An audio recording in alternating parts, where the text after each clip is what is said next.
All right, welcome back. Today I'm going to be showing you some problems that we're having in the woodland that was planted about 20 years ago. So let's crack on with it.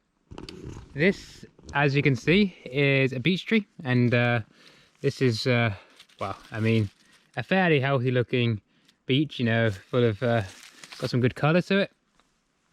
And then over here, right next door, we've got this kind of much paler looking, a lot of brown leaves, and if you actually look higher up, you can see there's not really many leaves on it at all. I mean, and the ones that are higher up are all brown and curled up already.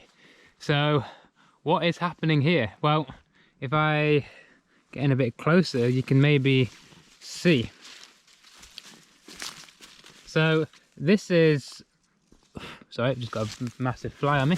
So this is what beech bark looks like normally, and this is what this tree generally looks like. So here we're actually looking at the wood underneath the bark. If I just step back a bit, you can see just what's happened, how much has been, well, how much of the bark is missing. I mean, it's actually pretty amazing on this, just how much bark has gone. And what is the bark doing? And the layer, well, actually the outer bark is protecting the inner bark, which is how the tree gets nutrients and water up from the roots down here, up to the leaves and the branches, to help it grow and survive. And here that bark and that nutrient transport layer has been damaged a lot. And if I go all around the bottom here, you can see it's pretty much gone all the way around. There's a tiny little strip just here, but it's pretty much gone.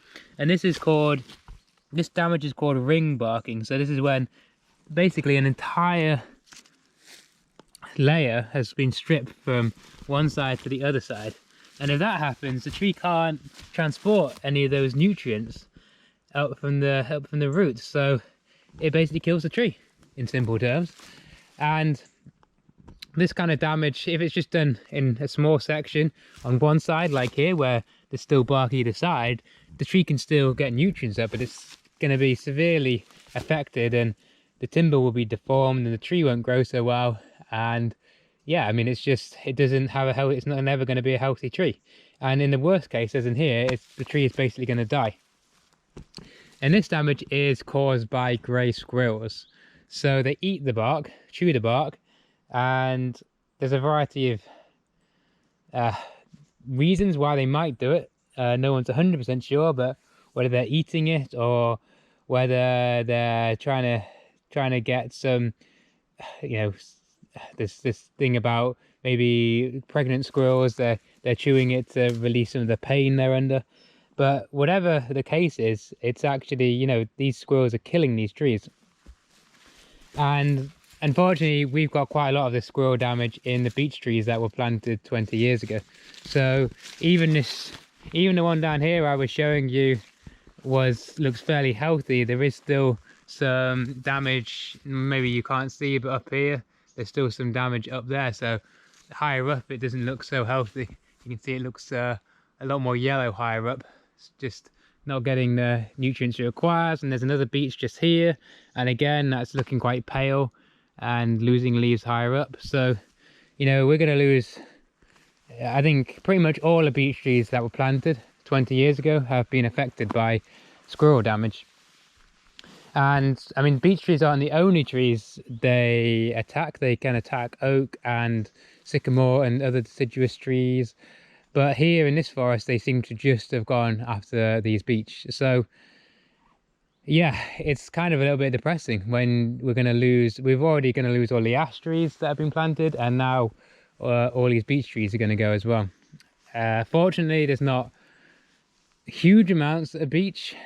There's probably still more silver birch and oak that will be left, but between the ash and the beech, you're probably going to lose half the trees.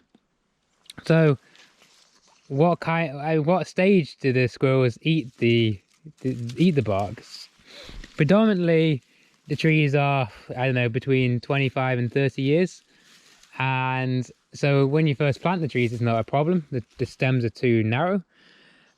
And then obviously when they get older, so over, I think it's like 30-40 years, the bark becomes too thick, so they don't bother with that either. But at this kind of time, between around the 20-year mark, it's something where they really have to be careful. And in some ways you could say that, you know, the beech trees here, they haven't been looked after that well. None of them are going to be particularly good timber trees anyway, but the fact that the squirrels have eaten them, you know, means there's absolutely no chance they can do that. And you know, they're also not going to survive and be mature trees in the forest either for non-timber purposes. So it's a little bit, like I said, a little bit depressing. And it's a bit of a shame that we kind of, maybe we could have done something when we first came if we'd realized the extent of the problem. So the squirrels tend to eat the bark between April and July. So they say generally you should start controlling the squirrels in January sort of time and go right through until July to try and make sure you keep your trees. I know in other forests I've heard of like whole oak plantations that are basically being ruined by the squirrels. So it is a big problem. The grey squirrels, you know, non-native animals causing to our deciduous woodlands, and without management, you know, you can forget timber, but even like the creating mature native woodland, you're losing that potential as well. So we've actually just we've ordered and started to install a trap, and obviously it's now August, so it's a bit out of the wrong time of season, but something that we're going to test out and get some more in for January. And it goes on like mature trees, so you put it over here where squirrels generally like running up and down, somewhere where they're going to be quite active. And I will find some photographs and stitch it into this video hopefully, because the one that we have here is not actually, we put the mounting up, but the trap isn't here today, so I can't show you that. But I can like go through here and demonstrate a bit.